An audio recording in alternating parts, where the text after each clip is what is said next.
evening, everyone. Welcome to my Long Island Retro Gaming Expo review. Before we begin, I am going to provide some context on Long Island Retro Gaming Expo, or LI Retro for short. I've been an attendee since 2016 when they were at a hotel all the way out in Hop Hog. It was small, but I grew up on Long Island, so I didn't have an issue getting there. I skipped 2017 and returned in 2018. They had since moved to the Cradle of Aviation Museum in Garden City. The museum itself is good, highly recommended. They've been there since, unlike a lot of other cons that move venues every 2 years or so. It is a 2.5-day event. Friday starts late and there are no vendors. Saturday and Sunday are the full convention days. It's a summer con taking place mid-August. This year, I only went on Sunday, as I was at GoSeeCon on Saturday. Being based in NYC, this means that transportation is a bit of a hassle. My mom visited this weekend and drove me on her way home, but on my way back, I had to take an Uber from the venue to Westbury, the nearest Long Island Railroad station, or LIRR for short. Then, from the station, take the LIRR to Woodside Station, and then at Woodside Station, transfer over to the 7 line to get home. Breaking this down by cost, the Uber was about $10, give or take. The LIRR was about $10, give or take, because it's off-peak since it is a weekend. And of course, the subway is $2.75. In total, about $23 one way. If I had taken public transportation both ways, it would have been about $46 in total, which, yeah, is pretty expensive just on transportation. The con ticket itself was $25. This was for a Sunday ticket. They offered weekend passes, singular Friday, Saturday, Sunday passes, and family options. Once I figured out the transportation, I had to choose my cosplay. I went with Sora from Kingdom Hearts 2. That was a no-brainer this year since I hadn't worn him in a while. And, of course, retro gaming. The only prop I need to worry about was his Keyblade, but that one isn't nearly as big as some of my other props are. Once again, I packed all my stuff the night before. I just like to get up, get dressed, and run. I don't want to go tearing apart my apartment in the morning. I woke up around 9 a.m. and was out the door by 9:30. There is a Dunkin' Donuts by my place, so we stopped and I got a donut. That was my breakfast. The ride took about an hour and I arrived around 10:30. Surprisingly, I didn't need to wait in a line. I had bought my ticket already, so I was able to just go right up to one of the check-in desks and get the bracelet. We didn't need to show vaccine passes and there was no mask rule. But it is indoors, so I chose to keep my mask on, except for, photos and eating. One of the things that did surprise me, though, is that, they didn't hand out actual badges. I mean, I only went Sunday, so maybe they did for other days, or the 3-day, or the family, but they handed out this bracelet. Once I got in, I proceeded to walk around the vendors hall and artist alley. Since it was early, it wasn't that crowded. Like most cons, the vendors and artists were in the same area, but it was just on the first floor. Marble Madness. So this is originally an arcade game, and because of this, it was pretty tight. Some of the vendors and artists, a few of them actually, only had what looked like the equivalent of a closet's worth of space. I felt badly for them. But yeah, it was so jammed that it was hard to tell which vendors had which table on occasion. Nevertheless, I bought a bunch of things. One of the vendors was even running a scavenger hunt where they hid these purple boxes around the first floor that, if found, could be traded for a plushie. I will proceed to do a haul of the stuff I got. I bought a lot of things. 2 full bags of stuff. I have a lot to get through here. I think everything in this bag I got from the same booth. This booth was selling a variety of things. They were selling pins, stickers, t-shirts, bags, like tote bags, and They had some blankets on sale because the vendor just wanted to get rid of the blanket. Gave me a discount. They were originally $8. Got them both for $5. So the first one is this Minecraft themed comforter. It has like this pattern on the back of it, or on the other side of it. And then on the front, it's basically the famous creeper on a blanket. So the next blanket is this like fleece blanket, and it has Pokeballs on it. 2 blankets and these 3 pins, but... So I got 2 of the same. So I got this Kirby pin. They had it in a silver color. This is a limited edition. It was $5 more than the regular one. And then I got this surprise Pikachu pin. They were running a 3 for $20 pin sale, and because I got the limited edition one, I had to add 5. These 3 pins were $25. Second bag. So this is a bag that's filled to the brim. First thing, just grabbing it off the top here, is this Chomp plushie. There was a story to this one. One of the booths at the event, they were doing a scavenger hunt.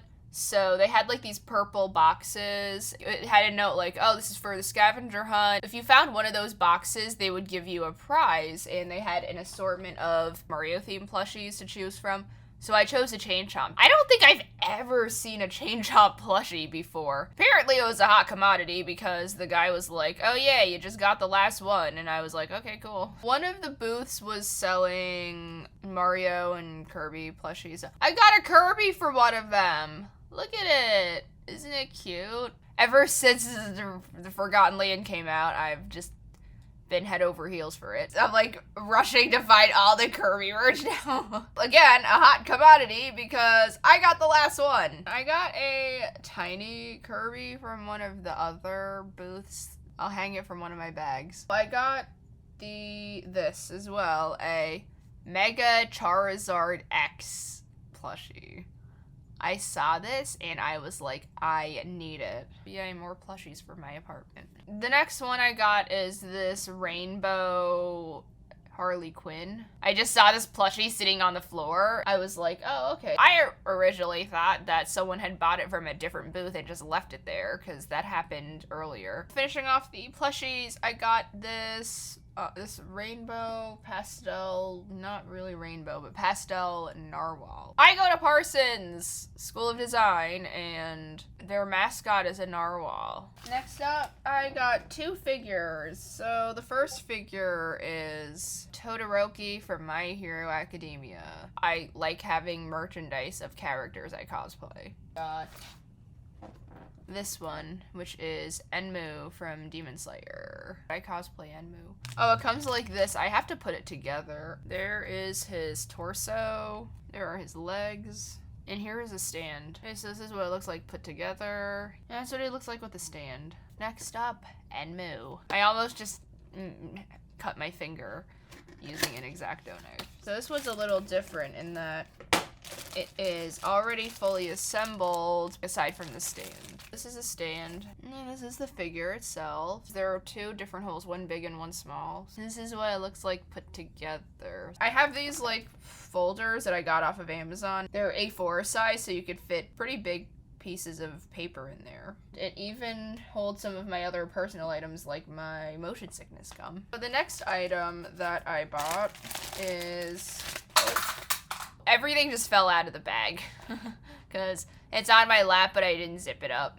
So everything just fell out. Now it's on my floor. Just as I was saying, so I got this case. It's a Pikachu and Eevee, and it's a case for Nintendo Switch games. It holds 12 games. Okay, that's a card. That's a card. Next thing I got, these pins, they have cats, like, so I chose this one. The orange one looks like my cat Sarge. These 2 look like my cat Bob combined because he's white. He's a Japanese bobtail. This one up here looks like my former cat, Jesse. Rest in peace, Jesse. He was a Siamese. The final thing that I bought is this Naruto huge ramen bowl mystery box. It was just so big and obnoxious that I was like, I need to buy it. Obviously, being a mystery box, I don't know what's in here. All I know is that there is a Funko Pop in here, and there are a couple of other things. It's worth the $50. It opens like a bowl of ramen. See? You have the tab here. Alrighty, I'm going to open this up. Oh.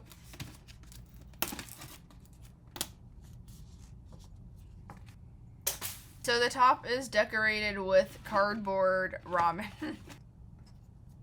This is what is in it. So yes, the Funko Pop, and I don't know what the rest of these are. And of course the yellow, they look like ramen.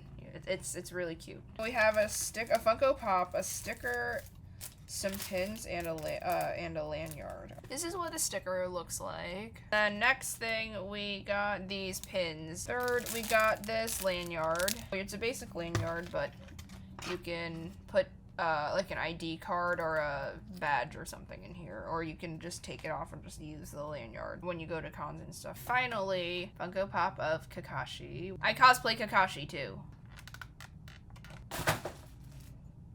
Do not drop that kind of stuff. That concludes this haul from LA Retro Gaming. Fuzzy Boy says hi. He's a fur cat. I then went around and looked at some of the games. This con is unique in that it heavily focuses on gaming. Retro gaming, to be exact, hence the name. There were arcades and PCs set up with a variety of retro games. These were literally the con. Like, that's what it is. These PCs and the arcades and the consoles took up half the first floor, the entire second floor, and a small part of the third floor of the con. There's no limit on how long you can play a game or how many games you can play. They even ran tournaments. The other unique thing about this con is the venue. As stated, it takes place at the Cradle of Aviation, which is, well, an aviation museum. The museum offers different exhibits on the topic of aviation. These exhibits range from military stuff to other just general aviation stuff, but these exhibits are obviously permanent. It made for this weird juxtaposition of like gaming and nerd culture with the aviation and the military culture, which are two polar opposites. It became dissonant at times. On the flip side of that, there's always something to do. You won't find yourself sitting around as much as you would at some other small events. If you want a break from the vendors or the games, you can look at the exhibits. These exhibits are really good. They're highly recommended. In my opinion, yes.